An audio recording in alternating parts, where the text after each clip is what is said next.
sarjana lulusan F75. Jadi ngambil 3 tahun neng F75, ngambil 3 tahun neng fakultas F100.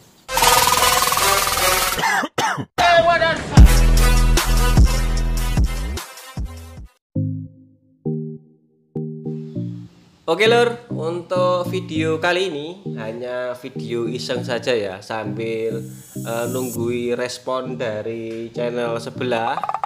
Dan sudah ada beberapa dari teman-temannya yang sudah mulai senggol saya ya. Tapi belum bisa saya respon, nanti habis ini juga akan kita respon. Karena saya masih fokus sama yang berkoper banyak kemarin ya lur ya, isinya ya. Dalam satu koper itu banyak banget. Sambil nunggu reaksi dari channel sebelah ya, yang sudah beberapa hari ini saya tunggu-tunggu nggak ada reaksi lur. Mungkin sudah panik, keringetnya sak jagung-jagung. Jadi saya akan menceritakan dari project kita kali ini masih tentang warna-warna siralik seperti halnya episode-episode yang sebelumnya. Untuk dasar di sini saya menggunakan cat dasar jenis NC ya. Untuk pengaplikasian saya menggunakan spray gun F100. Untuk media yang kita kerjakan adalah full set dari motor NMAX 155. Untuk proses kurang lebih seperti halnya 4 video sebelumnya ya. Tapi di sini kita akan sedikit kembangkan dengan membahas alat yang kita pakai, yaitu spray gun F100 dan spray gun F75. Dan biasanya permasalahannya di mana kebetulan saya ini kalau untuk F75 atau F100 ini memang kebiasaan yang saya pakai spray gunnya itu ya, ini istilahnya bagi teman-teman yang lain ini spray gun yang cukup merakyat. Jadi kita baru lahir aja sudah langsung belajar spray gun ini, jadi cukup gampang dan apal banget. Paling tingkat kesulitan ataupun kerusakannya itu di mana. Oke, untuk alat ini nanti kita bicarakan di belakang saja ya. Yang mau saya bahas pertama adalah tentang siralik yang kita gunakan. Di sini setelah 4 video sebelumnya adalah siralik bulu ice dengan kode XP9403.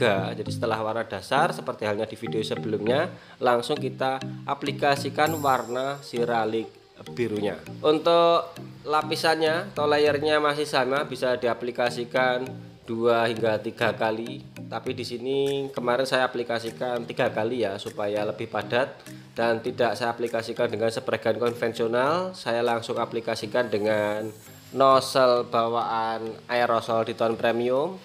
Jadi di sini pengendali nuklir beserta teman-temannya yang senggol kemarin tidak akan dapat celah ya, karena nozzle aerosol ya memang cukup kecil. Ya mungkin yang dikomentari sandal, kalau sandal saya pakai Swallow yang Nippon kemarin sudah putus ya, kapirnya itu atau talinya itu sudah putus. Tentang pengaplikasian cat yang model aerosol seperti gini, teman-teman mungkin yang belum tahu atau baru gabung, silahkan lihat di kolom deskripsi ya. Di situ ada 2 link yang saya cantumkan karena saya bagi 2 part ya, supaya mudah dipahami untuk menghindari belang ataupun menata partikel jika kita menggunakan cat model aerosol seperti ini.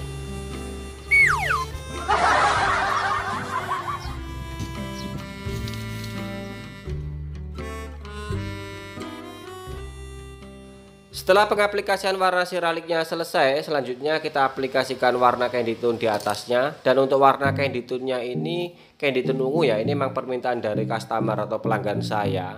Sebenarnya sih menurut saya pribadi bagusnya candy tone biru ya. Nanti kapan-kapan kita buat warna siralik blue ice-nya kita timpa dengan warna candy tone biru. Dan untuk candy tone ungunya, jika mungkin teman-teman menggunakan dari produk Diton Premium, kodenya 9310.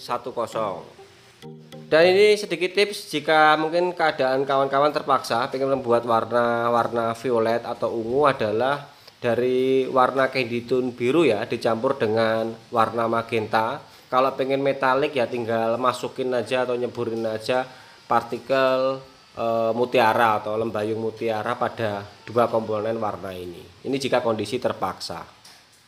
Oke, untuk aplikasi clear di sini saya akan coba pakai F75, spray gun yang sudah nggak pernah saya pakai ya. karena respon dari video sebelah yang juga pamer spray gun yang sudah jadul, saya pun juga punya yang lebih jadul dan bosok. Untuk penyakit F75 ini biasanya selain drat di nozzle-nya itu yang sudah dol, kalau dol biasanya kita seal tip aja di bagian nozzle-nya bisa ya. Juga pada drat body yang berhubungan dengan cap ya, biasanya yang kalah itu malah drat yang di bodinya. Kalau capnya biasanya malah aman, sehingga kadang-kadang capnya ini nggak bisa mundur ke belakang pol. Kalau dia nggak mau mundur ke belakang pol, semprotannya akan terganggu ya, jadi nggak akan bisa lancar atau merebet juga bisa. Untuk solusi aman dalam kondisi darurat dan terpaksa seperti gini, ketika pekerjaan banyak ya kawat jadi pilihan, ditali kawat aja kanan kiri supaya capnya mundur ke belakang tidak sejajar dengan nozzle, sehingga biasanya merebetnya langsung selesai. Dan saran saya ketika kondisi darurat ini hanya diaplikasikan untuk sementara ya. Jadi kalau sudah selesai satu proyek atau satu target pekerjaan ya cepat-cepat ganti aja spray gun. Itu lebih aman. Setelan anginnya ini sudah rusak lur, jadi diputer nggak bisa. Yang satu aku coba malah patah. Yang satunya patah, ya masih bisa operasional ini, tapi beratnya depan rusak. Oke, kita lihatin. Ini juga nggak bisa dibuka tadi, sudah tak coba. Kuat banget. Kita dapat pattern seperti gitu ya, paling seginian. Oke, untuk clear coat di sini saya pakai Nikon HS 2100 dengan mix rasio clear. Kalau di TDS-nya ini 2:1 ya, dan untuk thinner 10%. Saya main aman, ikuti yang dianjurkan oleh TDS atau yang dianjurkan dokter. Dan tentang clear ini sudah pernah saya bahas, bagaimana pengaplikasian dan hasilnya seperti apa. Terus teknikal ngomponnya yang gampang banget, dan ada yang unik pada clear HS 2100 ini adalah dari segi harga lur. Jadi harganya cukup murah banget, saya aja heran. Untuk tipe HS dia berkisar di angka 200 lebih sedikit lah. Ini sudah dapat tipe HS loh ya. Kenapa di sini saya main aman atau resep dengan sesuai dengan anjuran TDS ya, atau resep dokter? Karena lagi-lagi sebelah terus mengintel lor, bersama teman-temannya terus mengintel saya. Kita masih main di zona aman, jadi kapan-kapan nanti kita main di zona yang nggak aman ya lur. Jadi kita coba sekali-kali nggak pakai resep anjuran dokter, tapi insya Allah di next video saja.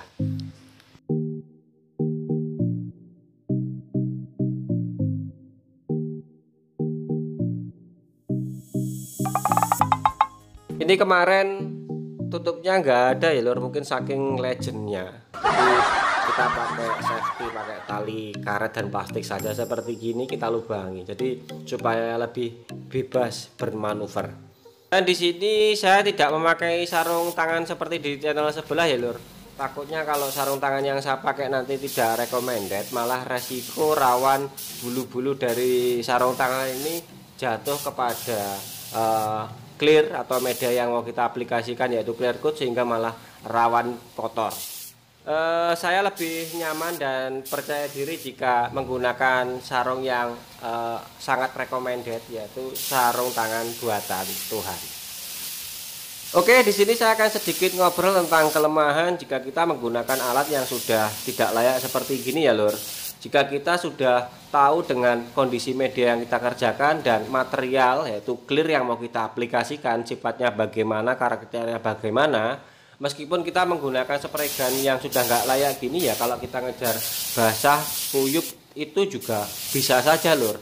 Cuman kita dirugikan dari sisi satu, efisiensi bahan yang banyak terbuang sia-sia, dan keduanya adalah waktu, dan yang paling sangat kelihatan signifikan itu pada hasil yang mau kita capai lur. Semisal kita menggunakan spray gun yang kondisinya sudah nggak layak seperti gini dengan spray gun yang sudah pintar, itu akan sangat jauh berbeda.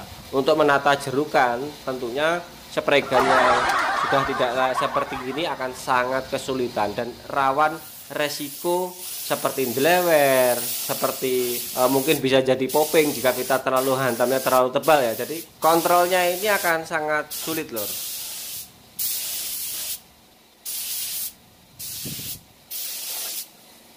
Oke, teman-teman bisa lihat ini dampak dari spray gun yang nggak bisa dikontrol ya. Jadi kalau spray gun susah dikendalikan dengan teknologi yang kurang begitu mumpuni. Itu efeknya akan sangat terlihat ketika kita nge-clear basah pada bagian-bagian yang pinggir-pinggir akan terjadi lelehan ya. Nah ini ada lagi satu hampir, tapi sudah mulai mengalir seperti gini. Cuman kalau clearnya ya nyaman aja dipoles ini. Clear ini karakternya 1 kali 24 jam itu polesnya enak loh. Bahkan nggak sampai itu cepat polesannya. Saya sudah coba beberapa kali tentang clear ini. Tadi untuk pengaplikasian clear karena videonya terpotong-potong ya. Ini saya aplikasikan 2 layar untuk flash off kurang lebih 5 menitan karena harus rolling setiap panel. Di sini saya sudah coba hati-hati karena memang alatnya tidak lagi recommended ya. Hasilnya seperti gini ya, mesti ada insiden yang selalu tidak kita duga. Untuk clearnya jos tetap kutus-kutus, konyus-kunyus. Cuman ya kita akan menambah pekerjaan poles karena ada 2 leleh tadi.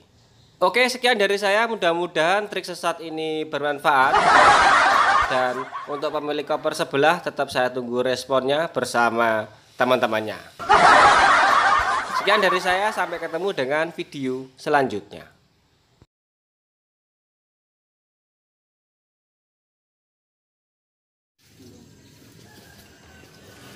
Poles bro. Wes ngono tok ae.